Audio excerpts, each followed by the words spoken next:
तुझ्या पोराला पण सुद्धा मारून टाकतो म्हणे. इथं म्हणजे तुझं पोरगं नसल्याने तुला इस्टेटची काही गरजच नाही पडत म्हणे. आणि मलाच खूप अधिक बेकार बेकार शब्दात बोलले ते दोघं. मला बोकडलं पण त्यांना सगळं ना, माझ्या मानीला पण ओढलीनं सगळं धरून काढलं. प्रॉपर्टीचा वाद भाऊ एवढा भारी, नाही पायत नर नाही पायत नारी, आणि दिसली ज्या ठिकाणी प्रॉपर्टी उभी त्या ठिकाणी चालू होते मारामारी. असं एक प्रकरण अचलपूर तालुक्याला म्हणजे चांदूर बाजार तालुक्यातल्या सरपापूरची असणारी लेकबाय जे आष्टीले दिली होती. काही कारणास्तव त्या पोरीचा प्रपंच म्हणजे आठ पडत नाही का हो, नवरा बायकोत भांडणं होतात तसे ते भांडण झाली, माहेरी आली. माहेरी आल्यानंतर पुढे काय काय परिस्थिती त्या बाईसोबत झाली हे कथन करणारा हा सत्य व्हिडिओ मी एका बाईच्या तोंडातून तुम्हाला ऐकणार आहोत.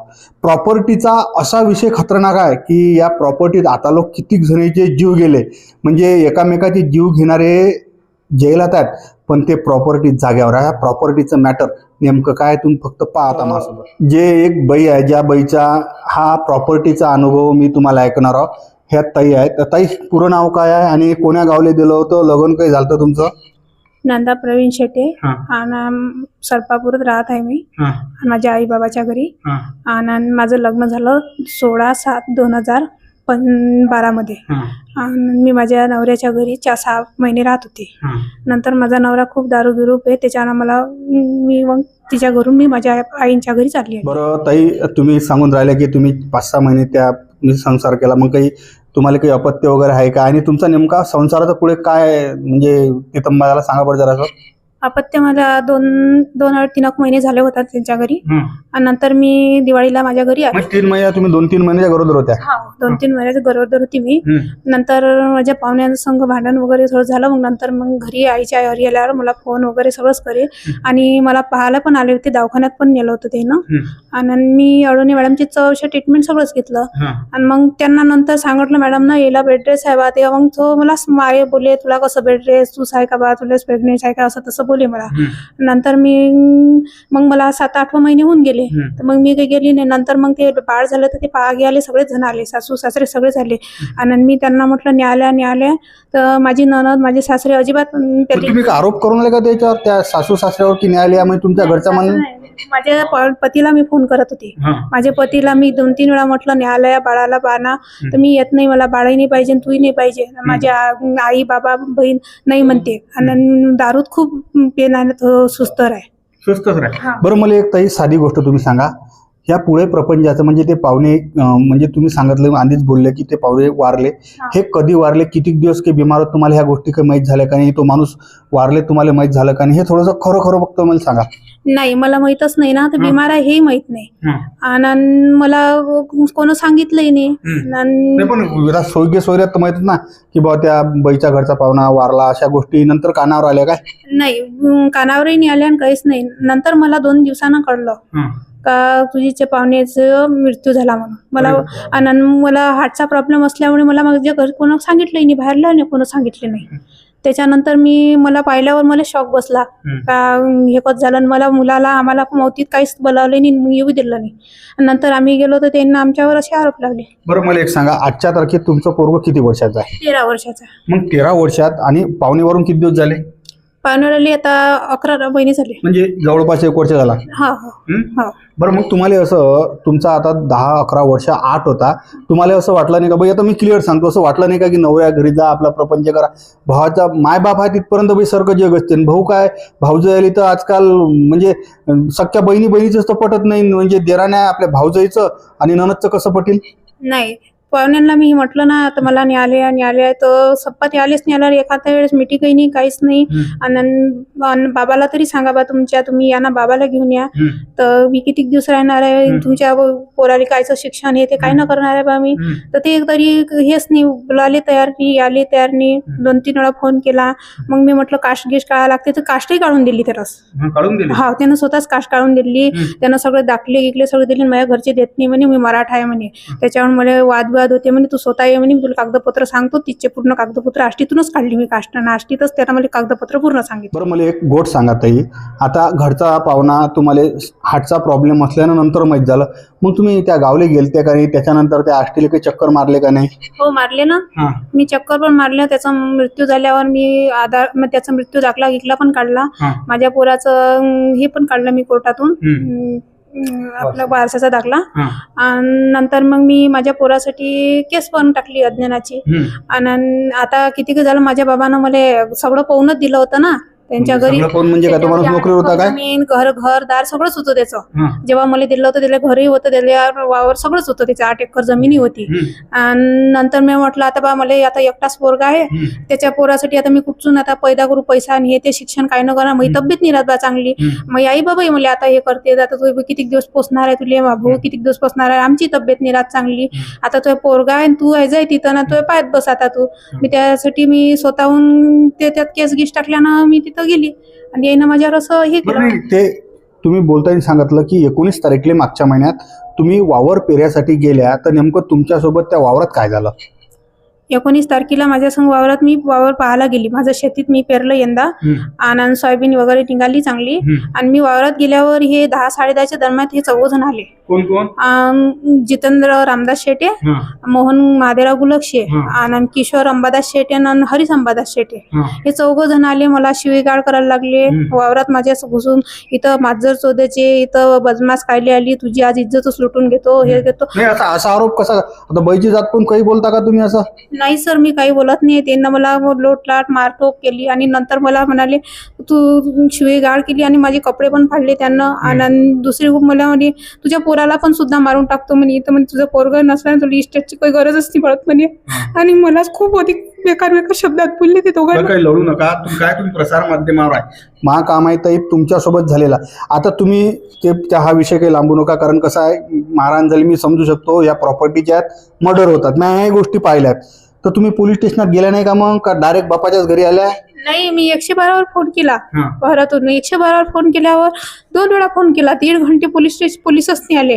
आणि मला आर्वीच्या लहान आर्वीच्या मधात पोलीस स्टेशन माझ्या भावाला बोलावलं, मी जोलाडीतून, माझा भाऊ न्याय द्यायला. मग आर्वीच्या लहान आर्वी तिथं मग पोलीसची गाडी आली, त्यांना मी हात दाखवले, त्यांना सांगितलं, तर ते म्हणे पोलीस स्टेशन मध्ये जा म्हणे, तुम्ही म्हणजे तुमचं म्हणजे तक्रार करून द्या म्हणे. मग मी तिथं मग म्हटलं माझ्या भावाच्याच गाडीत जातो, मी तक्रार करायला गेली तिथं. मग 10:30-11च्या दरम्यान मग 12 वाजता मी तक्रार करायला गेली. तर त्यांना मग लेखी तक्रार घेतली, वशी दिली. आणि मग सरनी म्हणे, मॅडमनी म्हणे, नंतर तुम्ही म्हणे या म्हणे थोड्या वेळानं, मग तुमची FIR करतो म्हणे. मग मी दिवसभर थांबली. नंतर मग मी 4 वाजता अधिक बोलावलं. 4 वाजता गेली तर मॅडमनी आहे, सरनी आहे. म्हटलं सर, म्हटलं मी सात मला दूर गावात जावं लागते, मी किती वेळ थांबन म्हटलं.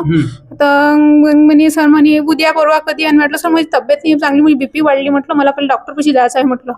तर मला घबराटी सुटून राहिली म्हटलं. तर त्यांना पाणी गिनी दिलं. मी म्हटलं सर पहिले मी दवाखान्यात जातो. मी दवाखान्यात गेली, मोर्शीच्या दवाखान्यात गेली. आणि दुसऱ्या दिवशी मग मी आपल्या इथं सरकारीमध्ये दवाखान्यात गेली आणि माझं पूर्ण चेकअप केलं. नंतर मला बरं वाटलं, तर मी दुसऱ्या दिवशी मग मी पोलीस स्टेशन. तुम्ही तिथं पोलीस स्टेशनात गेल्या, तुमची तब्येत खराब झाली, त्याच्यानंतर पोलीस स्टेशनात पुढे काय झालं? मी पोलीस स्टेशनमध्ये तक्रार दिली का माझी तब्येत खराब आहे, मी 2 दिवसांत जर मला तब्येत बरी वाटली तर मी अर्ज डबल लिहिले, तर सर माझ्यासमोर तुम्ही FIR करायची. तर नंतर सरनं म्हटलं मला ते वशी पण घेऊन घेतल्या, दोन्ही वशा घेऊन घेतल्या, वशीचं काही काम नाही आहे म्हणे. आणि मग मला जोशी सर जोड नेलं. जोशी सर जोड ते 4घांनाही बोलावलं. आणि म्हणे तुमची मीटिंग झाली म्हणे. मी म्हटलं मी कायची मीटिंग केली, मी तर माझी तब्येत नव्हती सर म्हटलं चांगली, माहिती आहे दवाखान्याची पूर्ण कागदपत्र आहे ना म्हटलं. तर तो पोलीस मलाच बोलायला लागला, तुले तेले हे आरोपी सर होतं काय, हे ठरवतं काय, ते 4घं ते माझ्यासमोर बसवले. ते म्हणे मी नागपूरला गेला, तो म्हणे इथं गेला म्हणे. म्हटलं ते कोण कुठे गेलं, तुम्ही माझ्यासमोर काय विचारून राहिले म्हटलं. आणि मला दाटूनही राहिले. आणि मला म्हणे चल म्हणते ते तर म्हणे जाय म्हणे त्या कागदावर, म्हणे 5-6 कागदावर सह्या करून घे म्हणे. म्हटलं सर मी सह्या करायसाठी म्हटलं मला काही FIR नाही केली, काहीच नाही केली, मग सह्या कायच्यावर करू म्हटलं. तर म्हणे तू शिकली काय म्हणे कानून, मी शिकलो म्हणे कानून म्हणे, आणि कर म्हणे त्याच्यावर सह्या कर म्हणे. मी काही सह्या केल्या नाही, मी बाहेर निघून आली आणि माझ्या घरी येऊन गेली. बरं, मला एक सांगा, तुम्ही सांगितलं बोलताना पहिले की तुमच्या सासऱ्याच्या घरी मध्ये तुमचं लग्न झालं, त्या टाइमला 8 एकर वावर होता. त्या वावराचा पुढे तितंबा काय झाला? त्या 8 एकर वावराचा कसा आहे, भले तुम्ही माया असाल, तुम्ही त्या बॉले सोडलं, पण जे माझ्या बोलणं होतं बरं बाई, वाईट नाव देऊ, हे जे जनपद आहे या जनपदले तुमच्या काहीच नाही भेटलं काय? नाही, माझ्या जनपदले काहीच नाही भेटलं. नाही, मी त्याच्यासाठी केस टाकली आणि वर्धेत केस टाकली मी. आणि 2 तारखा झाली, कोणीच तिथं हजर नाही आणि कोणीच येऊनही नाही राहिलं.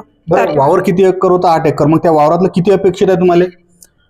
3रा हिस्सा अपेक्षित आहे. 2 हिस्सा त्यानं घ्या, त्याच्या बापाचा घ्या तिनं, आणि तिचा स्वतःचा घ्या. माझ्या पोराला त्याच्या बापाचा हिस्सा तेवढा आहे तेवढा देऊन द्या. तिसरा हिस्सा देऊन द्या त्याने. म्हणजे 8 एकरातलं 2.5-3 एकर जे काय आहे ते. हा आणि त्याला घर द्या अर्ध. बरं, त्या ठिकाणी तुम्ही बोलताना सांगितलं पोलीस स्टेशनमध्ये काही पैशाचा विषय झाला, तो विषय नेमका काय होता?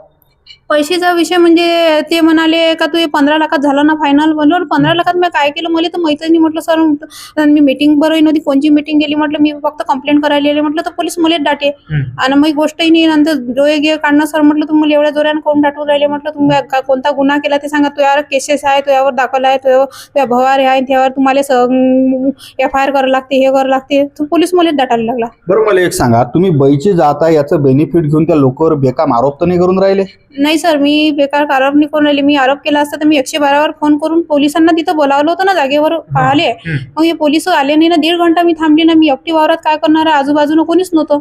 नंतर मी माझ्या भावाला जोडवाडीतून फोन करून बोलावलं आणि मी त्याच्या गाडीत येऊन मग मला ते पोलीस भेटले रस्त्यात. मी बोलताना मला गोट सांगितली की ते 15 लाख रुपयाचं बोलचाल झालं. हे बोलचाल खरंच केलती का काय? त्यानं बोलचाल केली सर. मी त्यांना सांगितलं ना माझ्यावर असं झालं. त्या चौघांना फोन केला. फोनवर त्यानं त्या जितू शेट्यानं फोनवर पोलिसांना सांगितलं. मी तिथंच बाजून असताना मी ऐकलं. सरले 15 लाख रुपयाची आमची मीटिंग झाली आहे. आणि सर मला तसेच बोलायला लागले, तुमची मीटिंग झाली आहे ना म्हणे, तुमचं ठरलं आहे ना म्हणे. म्हटलं सर माझं काही ठरलं नाही, मी त्याला भेटली नाही. आणि त्या चौघाले माझ्यासमोर ठेवलं. त्याला विचारलं मी कोणा मीटिंगवर आली, तर ते म्हणे नाही म्हणे मीटिंगवर नव्हत्या म्हणे. मग म्हटलं मला खोटा आरोप कोण करता म्हटलं, ते जैन माझ्यावर हे घटना घडली म्हटलं, त्याच्यावर तुम्ही काहीच नाही बोलून राहिले म्हटलं, मला डाटून राहिले म्हटलं सर. म्हटलं तुम्ही म्हटलं तर सर म्हणे त्याचं काही चुकलं नाही म्हणे, चल द्या तू सह्या करून घ्या म्हणे, त्या पहिले वहिनी सह्या करायला लागते तुला म्हणे. आणि मी सह्या करायला बाथरूमच्या मिशन मॅडमला मी सांगितलं बाथरूमला चालतं, तशीच मी चालली आली. कारण मला सरनं खूप डाटलं. एक बाई म्हणून मी या बाईची मुलाखत नाही घेतली. एक गावरान 90च्या माध्यमातून कोणाचे तरी विचार तिथपर्यंत पसरायचं आपलं काम आहे, आपलं माध्यमाची भूमिका आहे. ह्या फिर्यादी असणाऱ्या नंदा प्रवीण शेटे हे काय बोलल्या तुम्ही ऐकलं? मी एकदम सरकाटिपर आणि सटरफटर माणूस आहे. मला मनात आलेला प्रश्न मी ते विचारलं की तुम्ही बाई आहे म्हणून काय त्या माणसाला आरोप करता काय? खरं काय खोटं काय देव जाणे. पण प्रपंचाच्या गाळ्यात दारू माणसाचा काय सत्यानाश करते आणि माणूस गेल्यावर बाईचे काय वाक्य होतात. आज जर या बाईच्या घरचा माणूस असता तर कसाही असतात, त्या माणसाची हिंमत झाली असती काय? पण या बाईनं मला काही ठिकाणच्या म्हणजे बरोबर नाही की मी ते ऑन कॅमेरा त्या जखमा दाखवणं. मी ह्या गोष्टी लय पाहिल्यात, ह्या प्रॉपर्टीच्या लय गोष्टी पाहिल्यात. याच्यावर येणाऱ्या कालखंडात आष्टी पोलीस स्टेशन कोणती भूमिका घेते हा येणारा टाईम सांगेल. पण हे बाई वावरात गेली असल्या या बाईने जे 4 नावं सांगितले, या 4 जणांच्या विरोधात त्या ठिकाणी FIR दाखल केल्या गेला नसल्याचा आरोप या बाईने सांगला. भाग क्रमांक 1 गावरान 90वर. आणि बोलणं कसं वाटलं आणि तुम्हाला कोणती गोष्ट संशयास्पद वाटते नक्की तुम्ही कॉमेंट्स बॉक्समध्ये कळवा. आणि वर्धा जिल्ह्यातलं जर कोणी असेल तर हा वर्धा जिल्ह्यात व्हिडिओ शेअर होऊ द्यावा. म्हणजे कसं आहे की वर्धा जिल्ह्यातल्या गोष्टी आणि त्याही गावरान 90वर परतवड्याच्या माध्यमातून कशा आहेत आणि कोण्या भाषेत येतात हे तुम्हाला दिसलं पाहिजे. आपलं काम आहे की प्रसार माध्यमांना एकदम तटस्थ भूमिका घेऊन जो फिर्यादी असते त्याचं म्हणणं मांडणं.